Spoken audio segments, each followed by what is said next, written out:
Now, in the time since my mum died, where everyone knew in the family that I was going to end up in the asylum, which I think is a better term than using nuthouse, because it taps into Irving Goffman.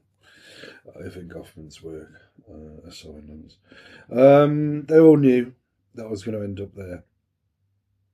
But it was a year of intensity, and it came pretty much to a head in the summer of this year, 2025. And it was a year that I'm glad I went through. It was tough. I had intense psychosis, in particularly in August, but it was always sort of getting there, sort of thing. And what I did on, I think it was the 26th of August, was I did the video A Disco Worth Having. Many obscure references. I've always said I'd do a glossary and so on and so forth. Now, there are certain things I can't say. In this video we're about to watch that I'm going to do a commentary on. It took 8 days to do A Disco Worth Having. 4 days to do. And it was a really effective piece of media for the time I was in. Now, it shows elements of psychosis, obviously, but it also shows elements of what you need in what I call cumulative diary and in these narrative techniques that I apply to film. I'm going to go over it because of the obscure references. Like I say, there's certain things I won't mention because it's unfair on the architects, this group of people I fell out with in 30 years ago. So I'll just sort of try to gloss over that, but make sense of as much of it as I can. But it was, like I say, it shows elements of what you really need to be doing, and it's such fun to do. I mean, I say it took 4 days to do this video. There's a lot of editing that went into it, and the selection of media that's repeated throughout certain pieces.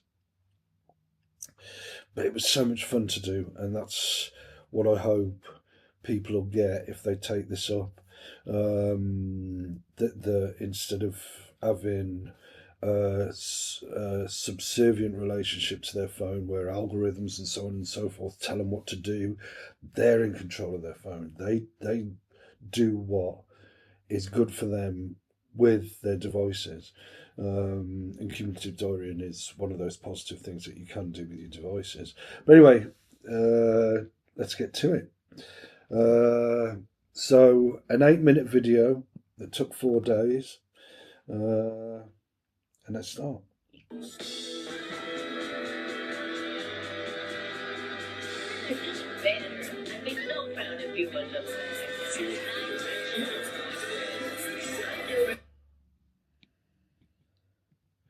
Let me just write some notes here.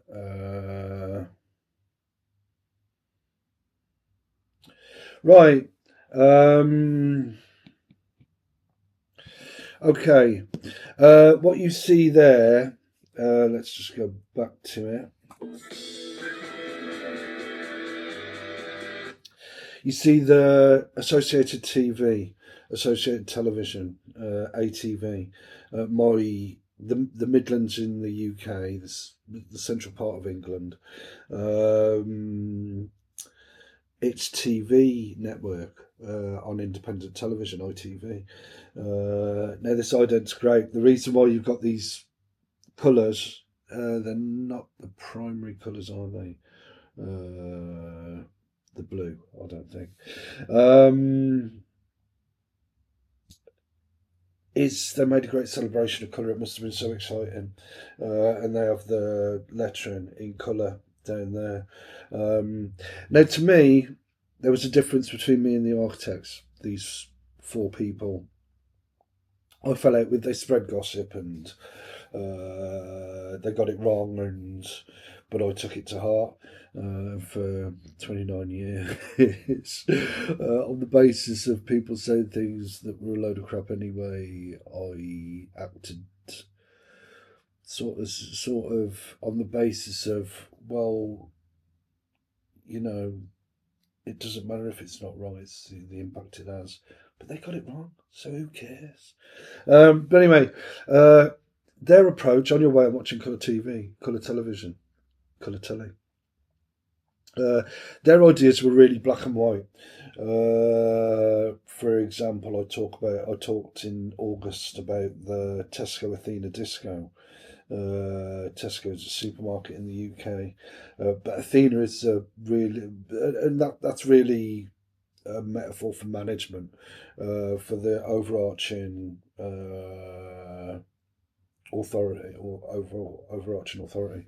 But one of the architects was into Athena. Posters now Athena in Greek mythology, I think, was the goddess of wisdom.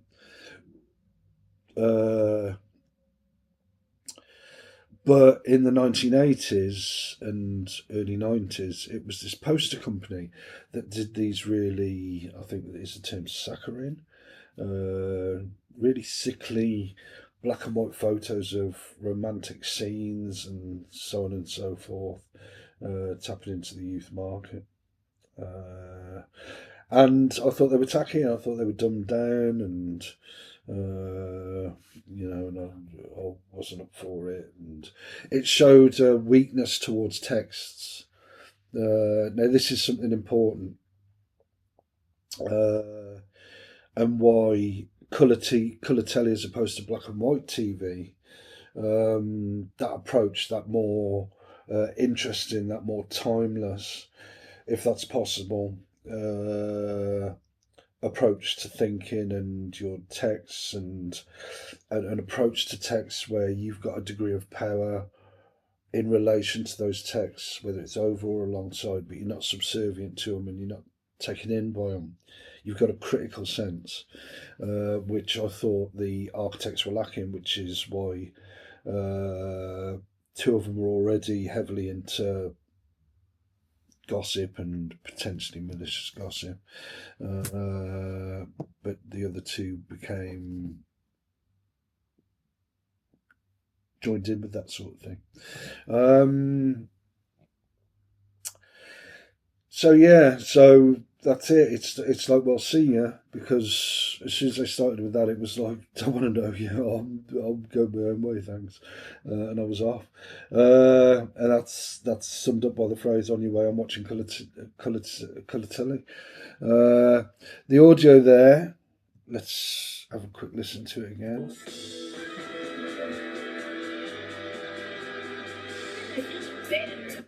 Right, the audio there is Disco Inferno. I've talked about that. I talked about that in August. I'm sure the video's up on my website. If not, it's on YouTube. Just look around August time. I may have posted the videos a bit later. To Disco Inferno, where I talk about the opening beats and how important they are, and the important message that there is in Disco Inferno by the Tramps.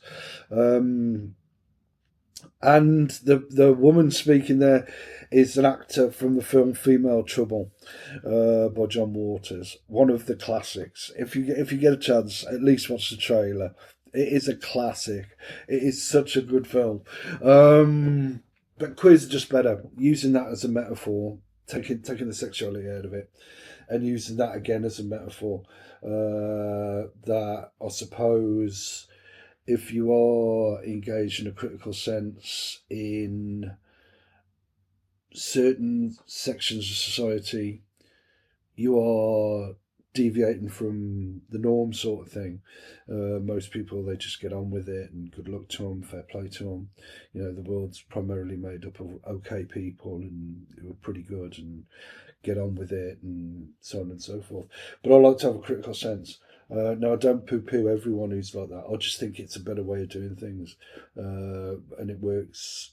It works for me in particular contexts, but not in other contexts, sort of thing.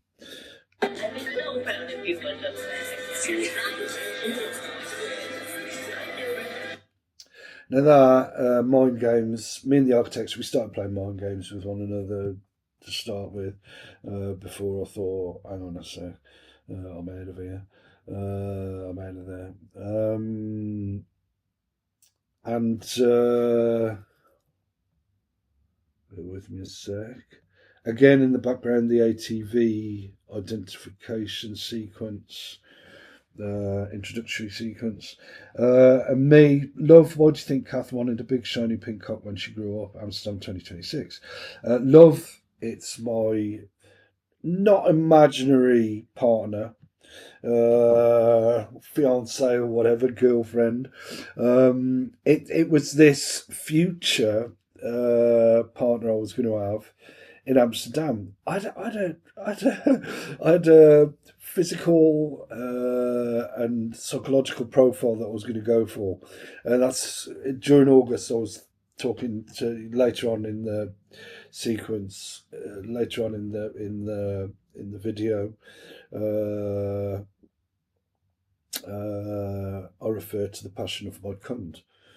You know, again,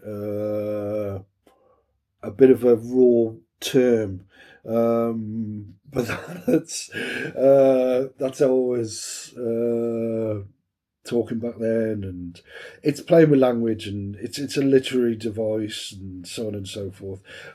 Not the pejorative, and my belief is, and we get to another one later on in the video. I do like playing around with terms like that, like asylum.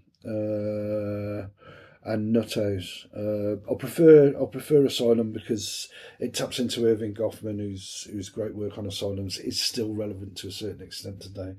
But love, what do you think? Kath, one of the architects, wanted a big shiny pink cup when she grew up, and it's this notion when you're growing up, what do you want to be? What do you want to do? And it was like I sort of picked up that maybe one of the architects. Maybe two of the architects in childhood may have had this idea about power and so on and so forth, how you relate to power, and what implications that has for other people, and so on and so forth, and the notion around here that I developed for a time was that a lot of people around here were of the mindset of know your place or we will show you your place. That's sort of happened with the architects, and there is a degree of that in this small, relatively small post-industrial market town, former market town, deeply conservative town in some ways. But even so, in terms of its attitudes, and in terms of its politics as well, quite conservative place. But Amsterdam 2026, I was going to emigrate to Holland and Amsterdam because of, I just thought it was a cool place. Of course, the gossip was always, oh, it's all about drugs and prostitutes and the red light districts and so on and so forth. But throughout this, I've also got the theme tune to Van der Valk, which was something from my childhood, a British detective series set in Amsterdam. And it's just, I've just got a sense, a stereotype of Amsterdam people as being quite broad-minded and quite smart and more critically aware, I'd have thought.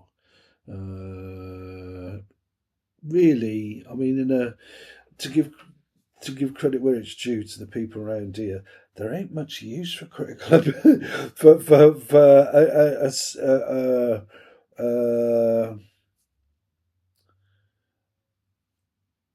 more involved critical ability. There's just no use for it. Of course, most people have got a degree of critical ability, and some never get to use it, and some people do struggle with that. But yeah, it's this notion of being in, like uniforms, and I mean the one went in. This one, architect went into the NHS as a nurse and married a policeman and so on and so forth, and without specifically identifying the individual. But it's that sort of thing, and that does tie in with how she behaved at a particular event. But basically, they got it wrong. They spread a load of gossip, and her and her son were particularly into gossip. They spread a load of gossip. They got it wrong. Why did I even bother to give it the time of day, or anything else? I wasted 29 years of that. No, it's just like, what were you thinking? But anyway, there was me making plans in August to go to Amsterdam in 2026.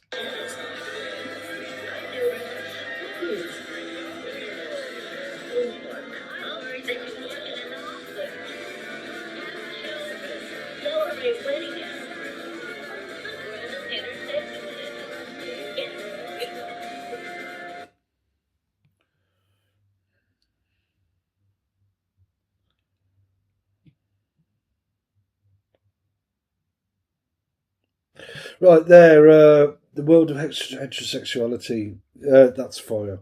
You call that living? The natural elements, an approach to rationality and nature, the approach of the architects to suppress rather than just go with it and adapt to adapt and shape your world, but adapt to it as well. Meet the world, go out and meet the world, but on your terms as well, but be ready to adapt and make compromises.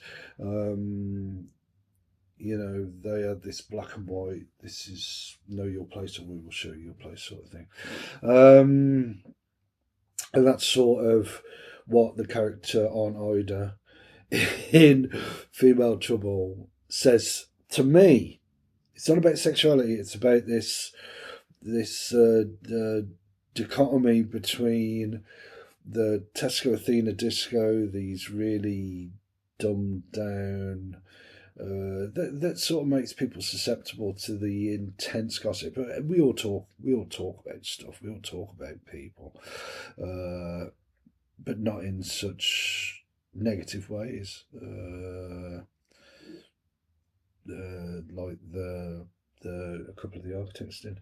But that's fire. Is that any way to live? Is that any disco worth going to? It's not the Disco Inferno. It's a Tesco Athena disco. Slight return. Let's go back to that again. Obscure figures dancing behind frosted glass. You'll hear that a few times through this. That was this Scottish sports reporter called Hugh McIlvenney. Sometimes he went over the top,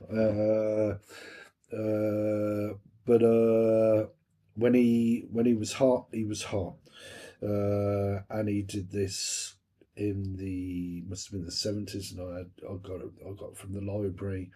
A cassette. This is how far back it goes. An audio cassette of a segment he did on Muhammad Ali, where he said that all his opponents were like obscure figures dancing behind frosted glass, and it was a great piece of radio. And the authority that he had in his voice as well. This was someone really on the top of their game at times. Hugh McIlvenney, and he had glowing tributes when he died a few years back now. But he'd later say in that report that I put in here, the greatest source of copy the sport has ever known. Well, I say the greatest source of copy the game has ever seen. And you could read that a number of ways. Anyway.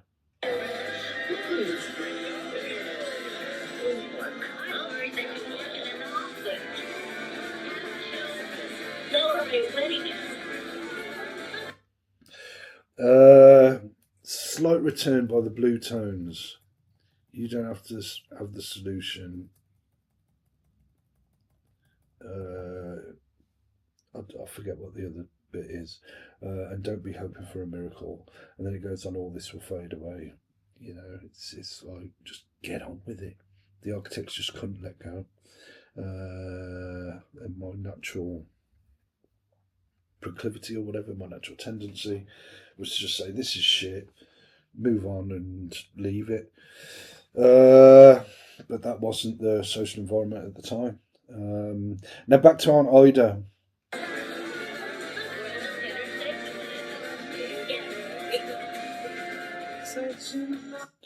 The world of heterosexualism is a sick and boring life, I think she says. Well, to me, using that to say that the Tesco Athena Disco, it's to me, it's a boring life. It's you're not thinking, you're not really living. You know, you're existing. You think you might think you're having a good time at times, but you're not really, because you're not fully with it, sort of thing. You know, this is going back to when I was 26 years old. That's fire. It's like, well, you know, like I said, you call that anything worth going for? Oh, message in a bottle. I'll get to that in a bit.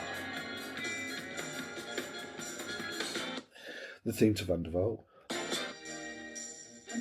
An image from the opening sequence of Van der Valk, and you'll hear again.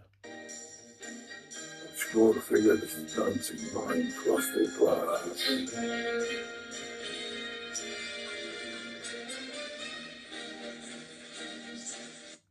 And this now is, whenever you go into an argument, a debate, or whatever, you go through the debate and you engage in it, and so on and so forth. Then afterwards, you go away and you reflect on it, and you think, well, what was right? What was wrong? What? And this is relevant for cumulative diaring. What could I do better? How could I? What could I take away from that and make better? What can I leave behind, and what can I take better? What can I take forward? So that, and then moving forward.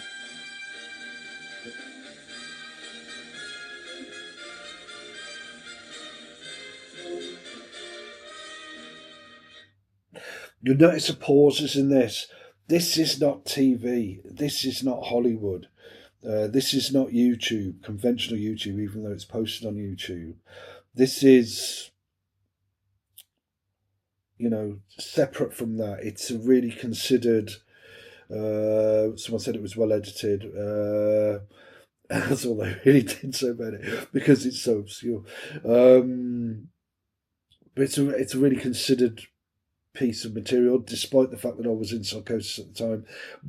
But saying that, there is a lot in this that does really ring true. It's sort of at the cusp of psychosis.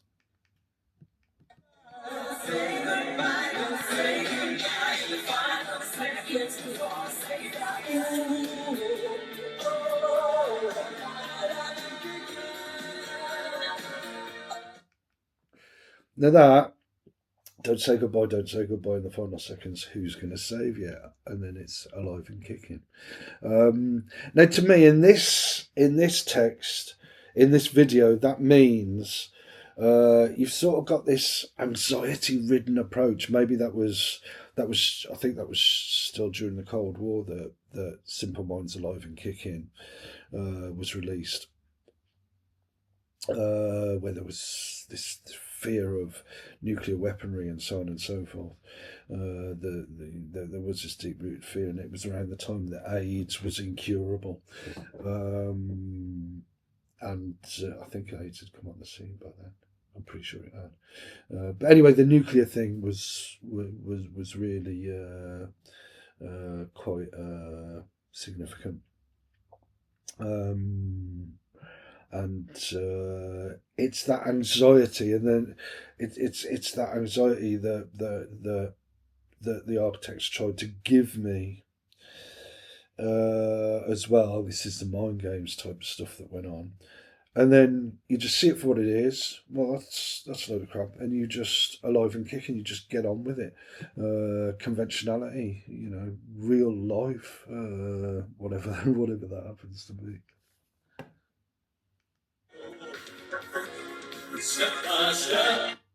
Talked about this before as well in August. The record by Heaven 17, Temptation, a classic. A classic. I did listen to Robert Palmer's Addicted to Love, and it's such great lyrics, but I don't think it's at the level of this. But such great lyrics, and you can read it also not only in terms of Robert Palmer's Addicted to Love, in terms of passionate sex, passionate love, but you can also read it as something where people are starved of love and what can happen to you. Florence and the Machine's version of Addicted to Love is well worth a listen.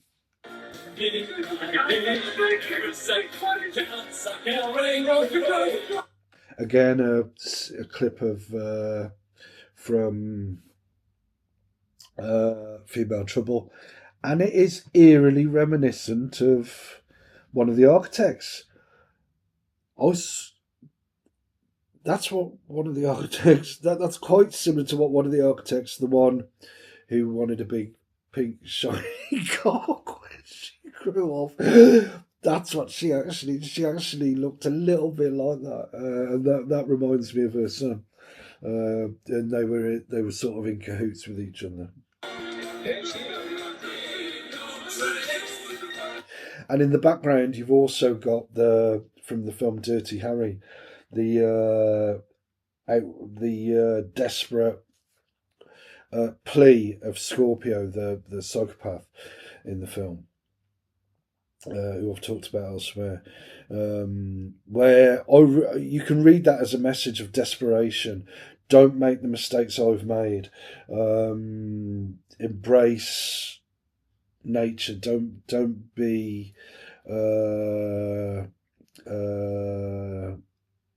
Don't be too rational. But of course, you've got to have a worthwhile balance between nature and rationality. You've got to have a worthwhile relationship between the two.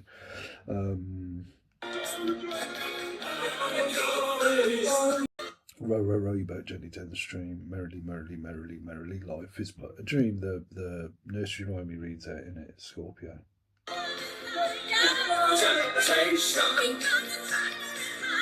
And this is the flat. This is sort of representative with the images on the screen. This is sort of representative of the 29 years that had passed. That it was all out of focus. It was all obscure to me. It was, without me even realising it, it was all obscure to me. I couldn't figure it out. I sort of hadn't. I no longer tried to figure it out because I already thought I knew, sort of thing. And gradually it comes into focus.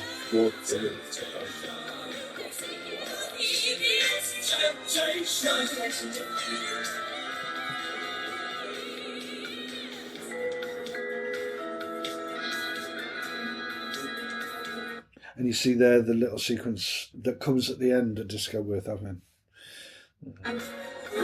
To show that somewhere deep down in me, I sort of knew. I was sort of still aiming for something without realising exactly what the problem was and what the solution was at the time.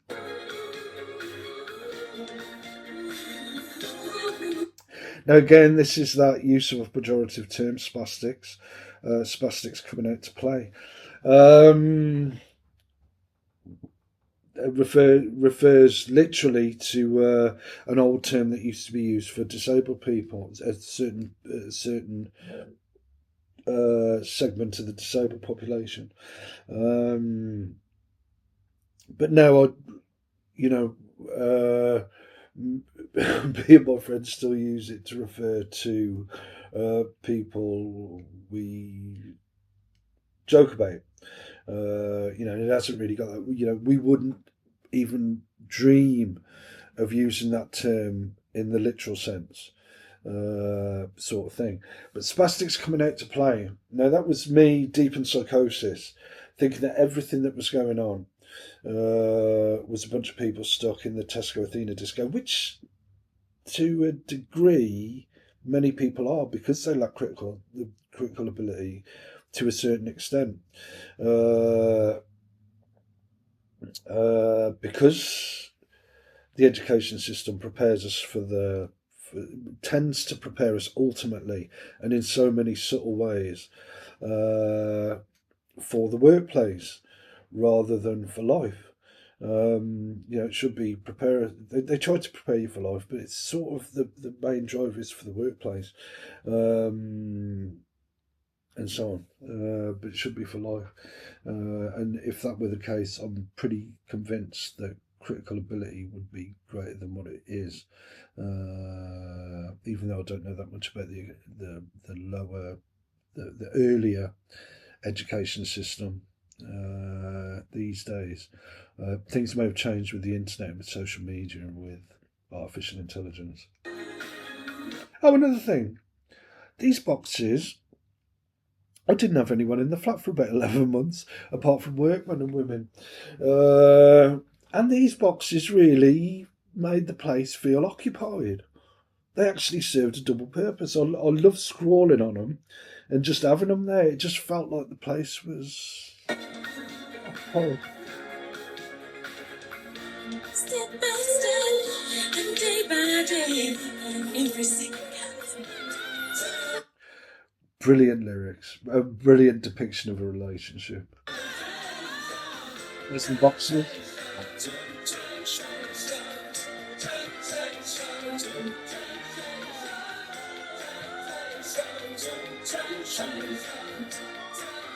Oh, if you get the chance, watch the Top of the Pops version of this record, where you really see him enjoying being on Top of the Pops. It was a really big thing back in the early 80s for these people, and that was back in the time where they were really they really got into the fact that they were on TV and they were on Top of the Pops, and it was a big thing, and you could really pick up that they got a lot of.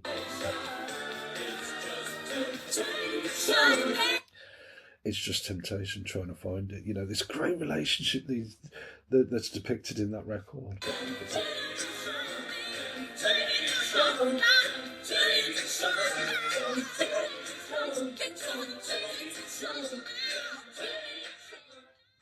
And that's my version. That's me, the Disco Inferno type thing.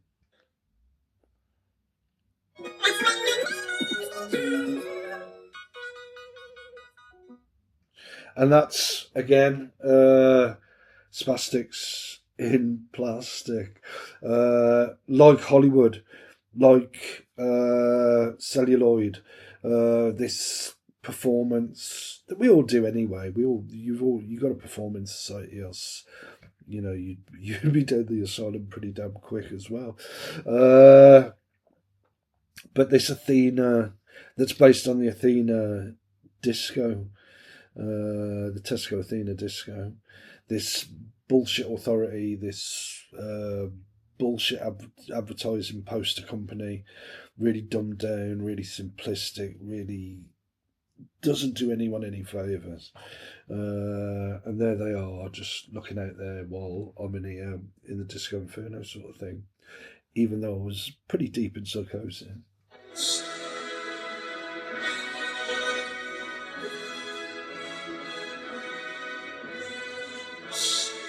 And that's Mussorgsky's Pictures of an Exhibition. That's me, and that moment getting, and as I did quite a few times, getting on top of what I'd really been struggling with for 29 years. Now, of course, that I had taken drugs before. Now, I used to say in these videos, they're drugging me up. Well, they already had, sort of thing. I just got the time sequence wrong. They had, and it was the withdrawal symptoms that were giving me symptoms that made me think, where I thought, I'm being drugged up here. It all, that is the intoxication of psychosis.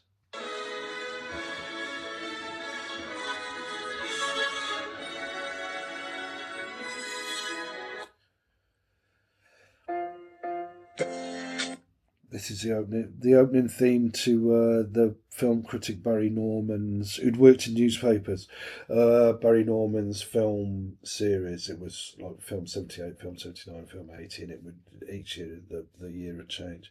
But Barry Norman was this quite inspirational guy. Like I say, he'd worked in the press, and he had this really wordy, not wordy, but he had a great vocabulary.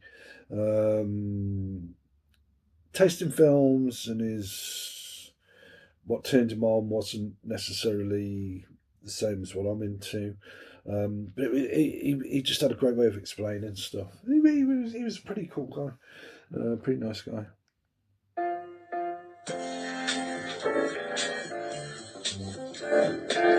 And this is sort of out there. It's just one big bullshit fantasy, without realising that I was in a fantasy as well. They sort of are with the Tesco Athena Disco to a certain extent, but everyone's got their own reality. And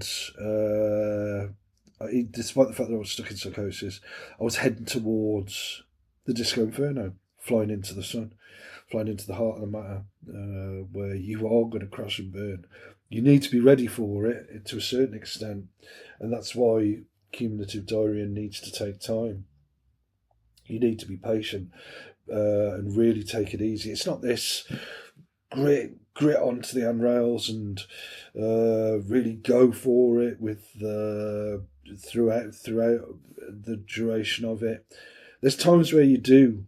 You have to be determined, but for the most part, it's just this cumulative diarying is just this easygoing, enjoyable pursuit of improvement and knowledge. You just need to build your skills up and your confidence and your competencies around that.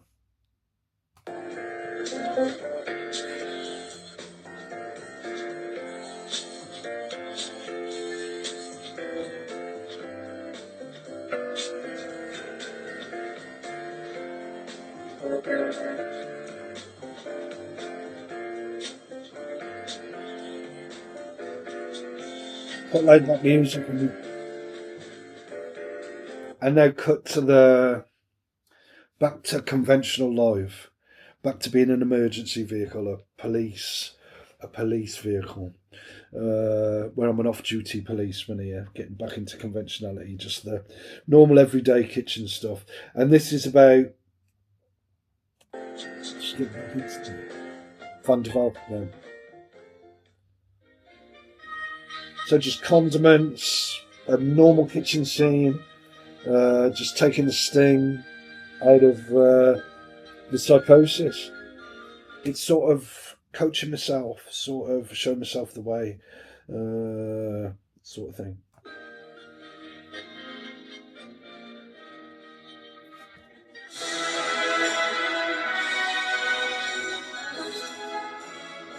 Picked an exhibition and the theme tune to the Open University. Now, the Open University used to broadcast. I don't know if it's public. I think it's publicly funded. Is it?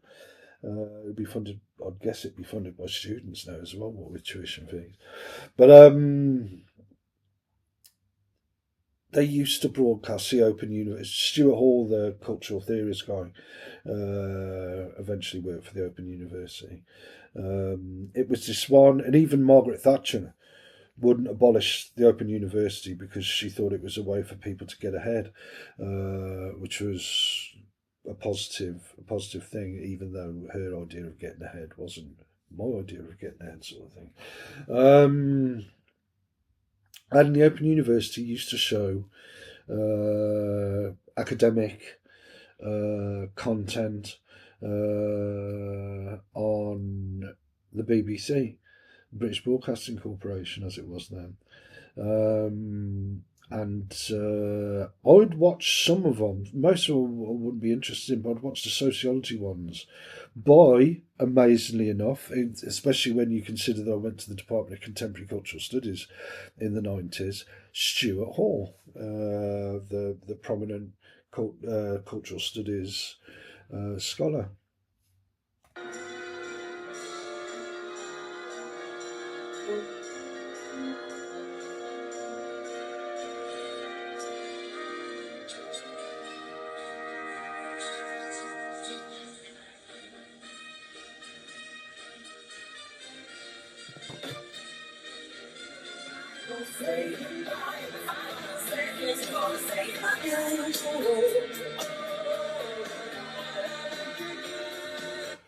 What greater symbol, other than maybe a fridge freezer, is there of civilization than a toilet? I'd see my psychosis was sort of judging what went on all around here as people dumping their rubbish all over the place in public rather than just going to the bloody toilet, so again, get back to conventionality. That's at times that is all the alive and kicking I need to be doing. You are fucking nuts, Ida. All right, Ida, don't you look hot today? Now, in this sequence, we've got Gator from Female Trouble, the son of Ida, saying, I think he's the son of Ida, Aunt Ida. Oh, no, he's her nephew. Complimenting her on her S&M outfit. And don't you look hot today? You are fucking crazy, aren't I? Don't you look hot today? That was sort of the recruitment process of the architects. They'd go around, they'd spread gossip, they'd recruit people to their cause, and then that was more people who'd gone with them. And I couldn't be bothered to argue. I'd moved on, sort of thing. But the more and more they did that sort of thing, and here's a tip for the likes of you: try giving up that fucking bottle. Now, there's a meaning to that is private to the architects. Let's just leave it at that, shall we? But there's also another meaning to it. Here's a tip for the likes of you: try giving up that fucking bottle.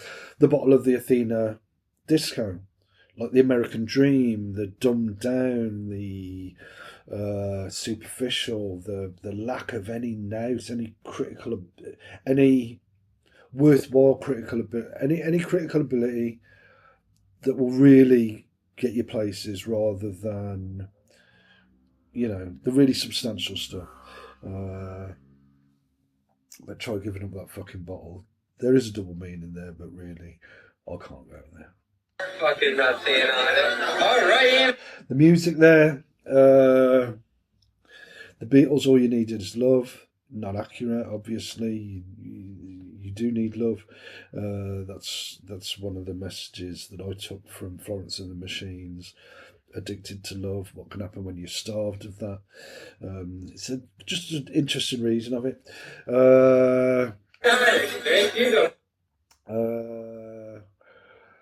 The Robbie Williams, this British entertainer, singer, who wrote this song called Angels. It was quite popular.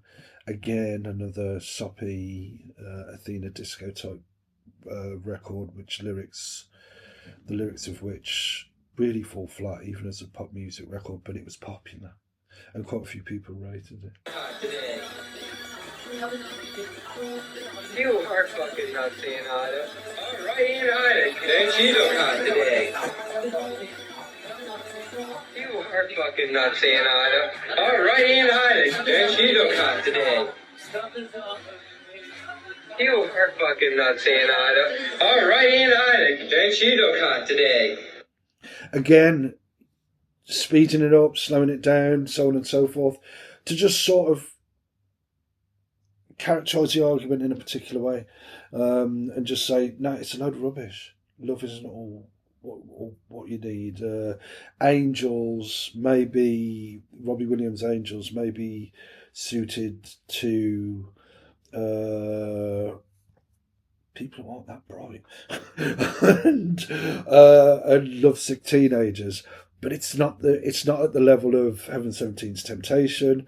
It's not at the level of Robert Palmer's Addicted to Love, or Florence and the Machine's version of it, where you look at where I can read that as what happens to people when they're lovesick, when they're deprived of one of the basic human requirements. Figures dancing behind frosted glass.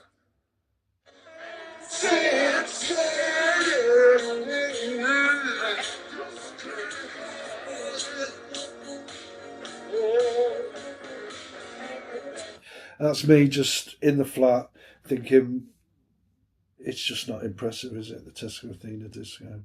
It's just, that's how impressed I am with it.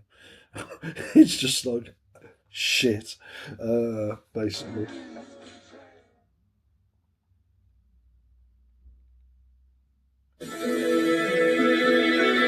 And after all the fire and fury, which is really just mudslinging and people trying to dampen you down, dampen down your spirits continually for 4 years with the pretty tacky story that was inaccurate all along. I'll get to this, back to BBC Breakfast. Still out of focus a bit, but the music, the music and the vibe is. I'm coming back up for air. After 29 years, I'm coming back up for air. But what I didn't notice about this, I was going to do the sequence where it went all the way around, but I do that way, and that way. But I don't do that way, even though you do look back. But this is without realising it, this is sort of the drive forward sort of thing. It was just an oversight, I thought, but there may be something to it.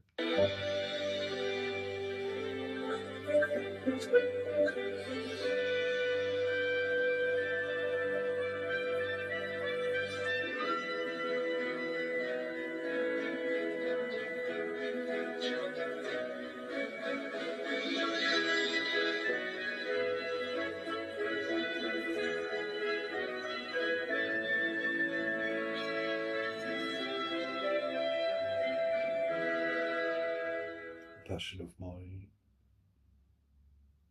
It's so entertaining.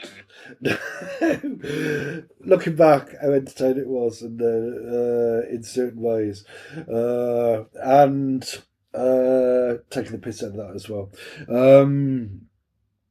But I'm about to wear tights on my head. Now, we used to do this years ago because it looked really funny with your nose pointed down and everything. There's this film called The Hot Rock with George Segal in it. It's a really funny film that's got a sequence with a guy with tights over his head. Really funny film, that. And me and a mate of mine used to do it growing up in our teenage years. But yeah. And this is just take it easy, just think. And then it goes into a sequence. I'll get to that in a second.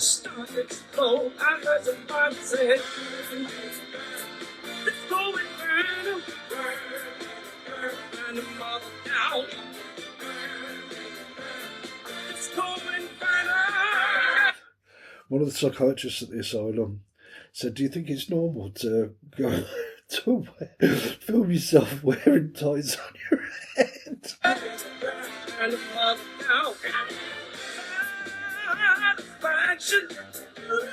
Came in a chain reaction. I had to self-destruct. Keep my phone rising to the top. Everybody going slow. Now, let me just say this about the book Asylums. it would be naive to think that asylums hadn't read that book and tried to improve things off the back of that. Yeah, sure. But there are elements of it that are still extant, that are still in the system. Especially when you push against the system, but when you compromise, when you're reasonable, when you're with it, and so on and so forth, they can be quite flexible. Now, psychiatry being psychiatry, prestige is a big part of psychiatry, and that's a problem. But it's only so they will have read the people who research for psychiatry and so on and so forth would have come across Asylums by Irving Goffman. And would have tried to make improvements. They would have taken that seriously, a degree of them. Sometimes they can take umbrage quite easily, actually, the psychiatric profession, I've found. But, I like them. I like them. I like the vast majority of people I come across in psychiatry, even though I'm critical of the discipline.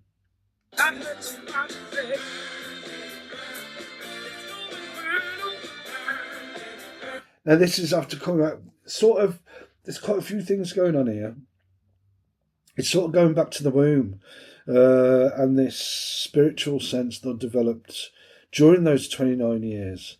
That for a time, when I went back to a scientific approach, I sort of disregarded.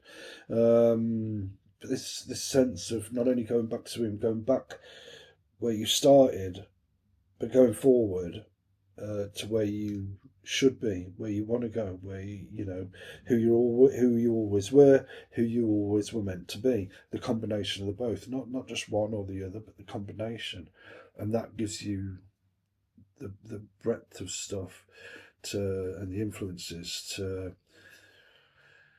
really pick things up. And that's just enjoyment. That's pure enjoyment. Playing around with video. There's this. It's sort of this. There's a maturity. There's a childlikeness to it. There's the sense of wonder and so on and so forth.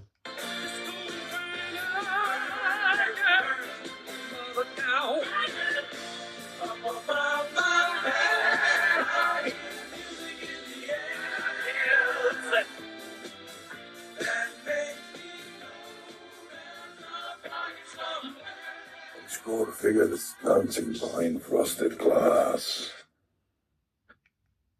Have I mentioned about Arlie? I think I am. The greatest source of copy the game has ever seen.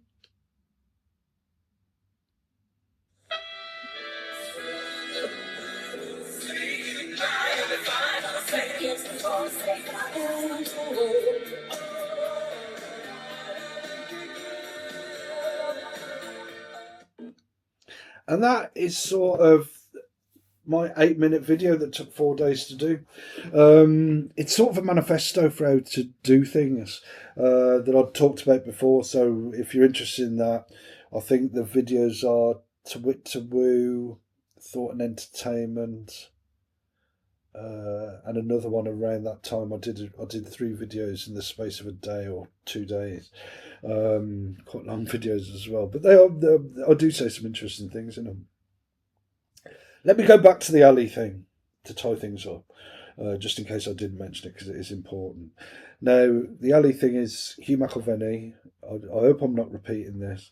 Hugh McIlvenney, this journalist that turned to broadcasting as well, put his hand to broadcasting as well. Fantastic journalist. Sometimes he went over the top and was loose in his work, but when he was hot, and he did this segment that I got from the library years later. He must have done it in the 70s or the early 80s,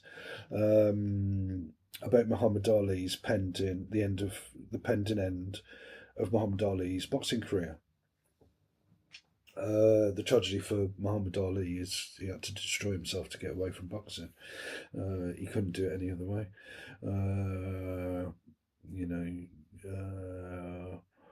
but McIlvenney did a great audio piece on BBC Radio 2 on the Sports Report, as it used to be on BBC Radio 2. And it's one of the best pieces of speech I've heard. It is just a brilliant, the metaphors in it, the language use, the diction, his talking, his authority. A man really on top of his game, Hugh McIlvenney. Then it is just a great piece of radio. And it is. I'd love to hear it again. I don't know where I'll be able to get it. I might actually write to the BBC and beg them for it. So for that, I had to for Obscure Figures Dancing Behind Frosted Glass, I had to mimic him for it. And the greatest source of copy the game has ever seen. Which can be read a number of ways. So that's it. It did me the world of good, that video. It really, for a bit, it really refined my thinking, and eventually it would be a central component in terms of building up confidence, developing critical ability, artistic ability, developing arguments and so on and so forth, debates, that would see me well eventually. But obviously, 26, 27, 3 days after, it may have been done a bit earlier than that, actually, 26th. It may have been done earlier than the 26th of August. I could actually look it up because it was done over a weekend. But 4 days of intense activity where I was just basically using a phone. I was just on the phone. Editing and assembling different media, and it was such an enjoyable process.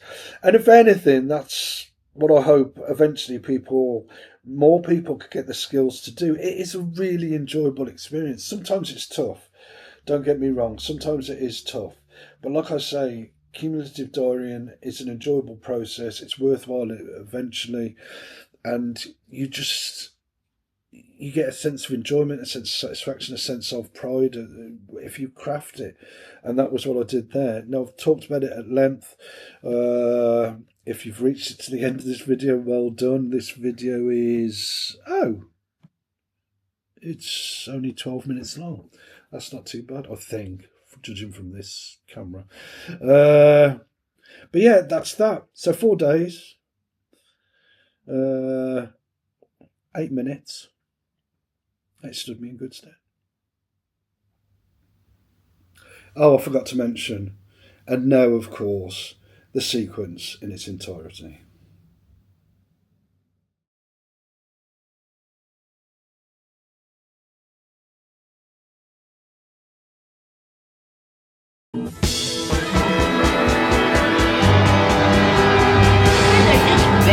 I'd be so proud if you was a bag.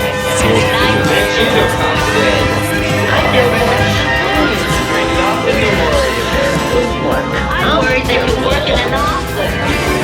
Have children. Celebrate wedding anniversaries. The world is heterosexual.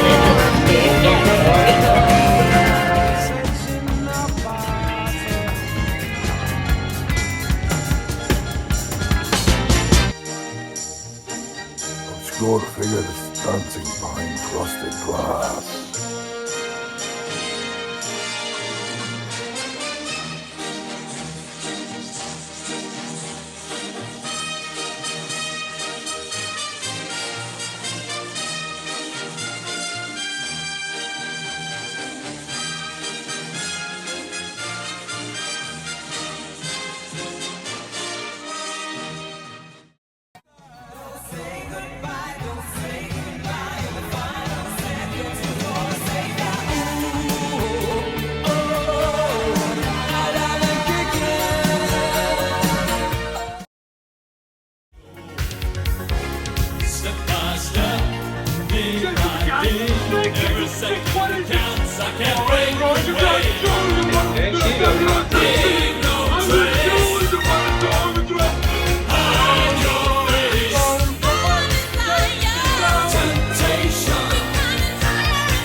Obscure figures dancing behind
fucking nuts, Aunt Ida. All right, Aunt Ida, didn't you look hot today? You are fucking nuts, Aunt Ida. All right, Aunt Ida, didn't you look hot today? You are fucking nuts, Aunt Ida. All right, Aunt Ida, didn't you look hot today? You are fucking nuts, Aunt Ida. All right, Aunt Ida, didn't you look hot today? You are fucking nuts, Aunt Ida. All right, Aunt Ida, didn't you look hot today? Obscure figure that's dancing behind frosted glass.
Obscure figure that's dancing behind frosted glass.